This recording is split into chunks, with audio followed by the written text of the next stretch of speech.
Namaste everyone. I'm Architect Nilesh and I hope all of you are safe and staying at home. Today I'm going to give few tips for the freshers who intend to start their architectural practice. Before that, I'd like to brief you about me. I started my architectural practice in year 2003 after passing out from Pune University. As all of you know that architecture being an old man profession, you need to strive hard for this. So you need not worry. Maybe my few of the tips will help you for your future. Introduction. Nama Associates was founded in 2003 by hardcore professionals and supported by qualified team members having extensive experience of varied domain in construction and interior projects. Nama Associates is a partnership firm and partnered by architect Manisha Cholgade. We are located at Magarpatta, Pune. What we do at Nama Associates? We are into architecture, landscaping, interiors, where we do planning, designing, sanctioning, and execution as well. Now we will go through some of our completed projects and ongoing projects.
Now, let us start with tips for fresher architects who are willing to start their architectural practice.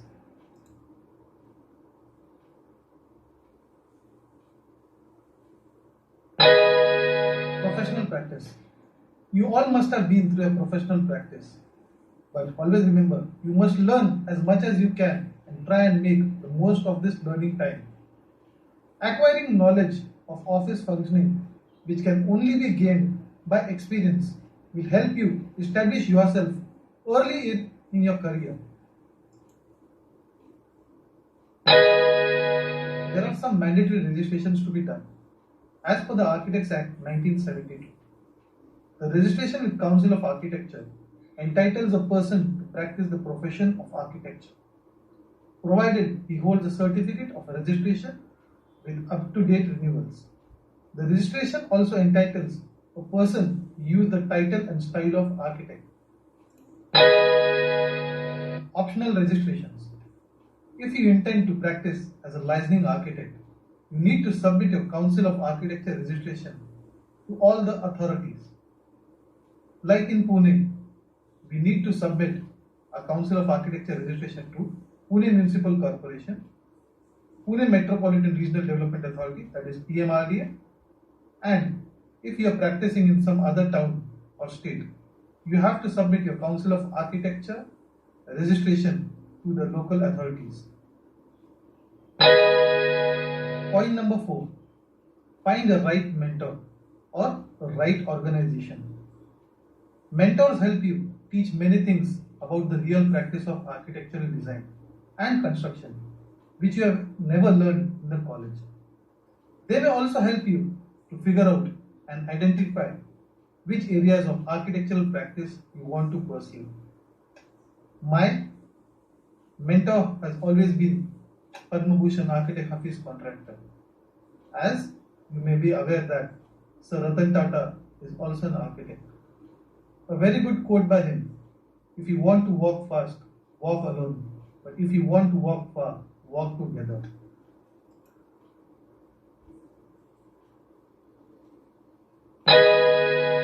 Point number 5: office setup. It's always been a dream of all the architects to have their own office.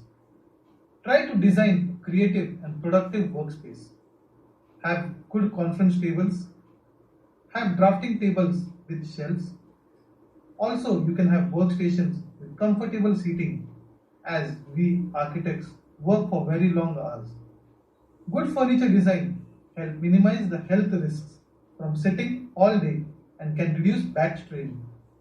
Good dedicated office setup helps to impress your clients when they come to the office first time. If your aspiration is to impress clients with your sophisticated design sensibility, then the design organization and presentation of your own office will send a powerful signal to prospective clients about the services you can be expected to deliver if they were to engage you as the architect for the future product.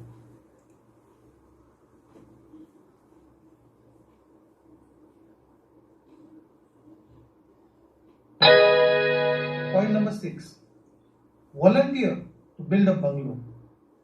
When we start our office, maybe we are having less work. So, it is always advisable to help build a house as a volunteer. Supervise and accompany a civil engineer on a site to get hands on how to execute a small project.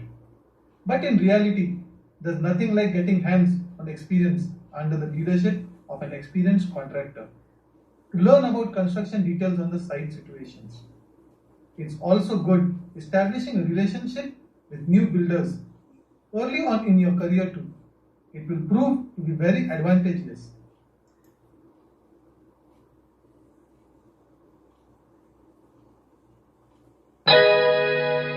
Point number 7: develop software skills. There is no question that the arrival of sophisticated software tools like Autodesk, AutoCAD, and Revit have revolutionized architectural design, drafting and production workflows. But if your ambition is to have your own firm, don't miss the opportunity to learn 3D softwares like 3D Max, SketchUp, and etc. 3D drawing hand sketch presentations helps impress clients. Virtual reality headsets can help a prospective client understand new design concepts and evaluate them, potentially giving you an edge over other firms. Sophisticated software for designing architectural lighting can simulate complex lighting scenarios, allowing you to design light as a primary design tool.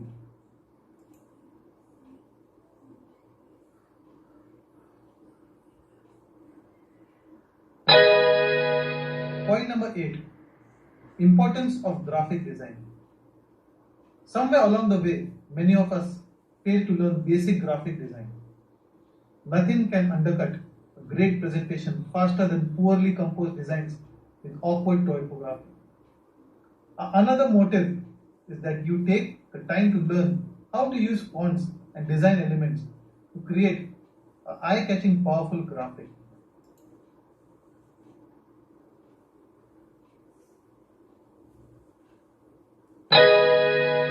Point number 9: participate in design competitions. As you progress with your fresh office setup and work with few ongoing projects, the design competitions can help you create a name for yourself and establish connections with the future clients. Point number 10: understanding the clients. Always balance your ambition and talent with clients' budgets. Learning business side of architecture is also important. You should understand the financial situation of your client. Look at the project from client's glasses. Try to be a savior. An architect needs deeper understanding of how financing and tax credits are planned in commercial or residential projects. Be practical rather being hypothetical. This is another way you can set yourself apart from the other competitors. Learn the psychology of sales team working for clients at his office. Ask the details how they are doing and closing the deals. Understand what end users expect from the project. The project is only successful if clients earn profits.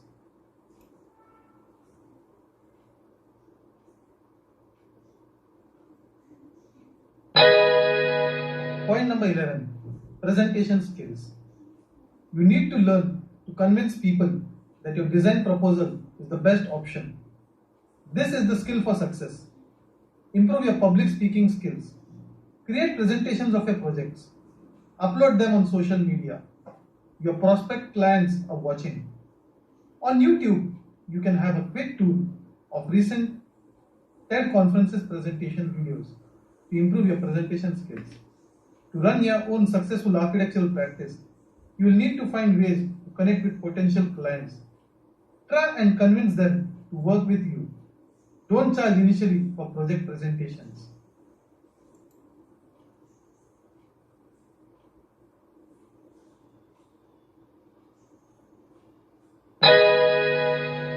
Point number 12, sustainability. Keep in mind the sustainability and environmental considerations while designing a project, along with traditional concerns like budgets, licensing of projects on time, and performing value engineering. You might develop a successful business niche that focuses on areas such as LEED certification, restoring and repurposing historic buildings, or using recycled or locally sourced materials as design elements.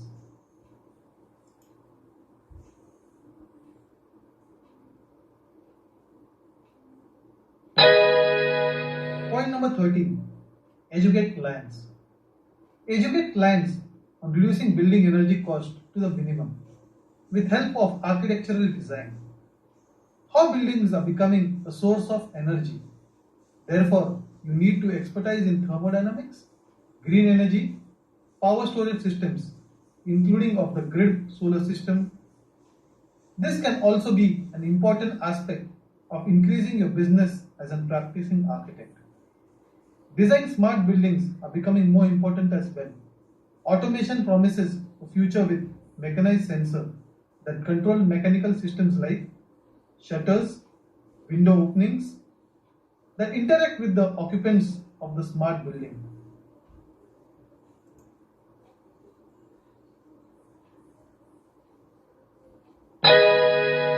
Point number 14, staff management skills. As your setup grow up, you'll always have to manage your staff. For fresh architects who are in the process of establishing their own practice, it can be difficult to manage your employees. You will need to gain knowledge on aspects of employment law as well as develop the skills necessary to recruit, hire, manage, and motivate the people working for you. You can hire draftsmen, fresher architects, and staff interested for internship in your startup.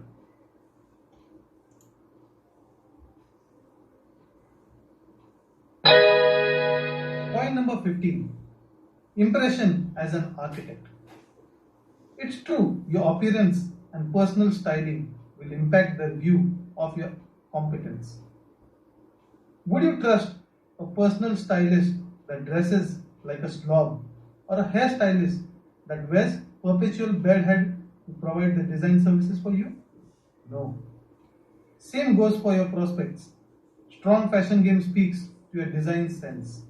So, always as an architect, you should impress your clients.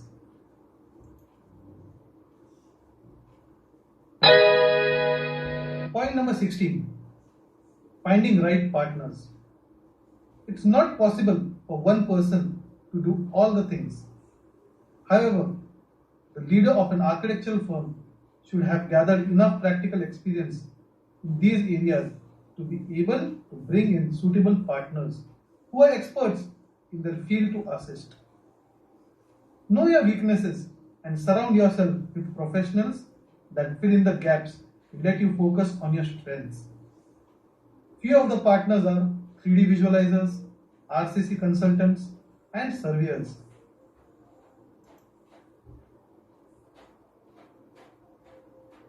Point number 17. Study on legal and architect obligations. Following important points should be part of the contract signed with the client. Contract execution, builder instructions and written notice, faithful and careful execution, reporting on time, delivery requirements of clients, discretion and secrecy. Point number 18. Memberships. As an architect, you should always do justice to your profession and share knowledge. Joining few associations will also help. Few of the associations are PACA, Pune Architectural Consultant Association, A&I Digest, ESA, and IDAC is also a knowledge sharing association. Always remember, a code of conduct is a set of rules that outlines the duties and responsibilities of an architectural profession. We are bound by these codes, which is a process of designing, planning, and construction of buildings and other structures, and keeping in mind the code of conduct. With point number 19, we come to the end of our presentation. Allied services.